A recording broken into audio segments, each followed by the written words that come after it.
на этой прекрасной сцене должен жениться. Я, конечно, сейчас исполню, да, дебют своей авторской песни.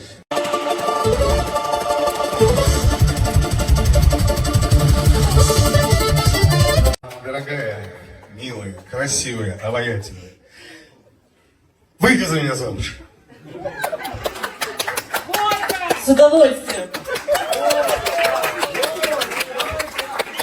Эх, лучше не спешить. В 70 меня подождет.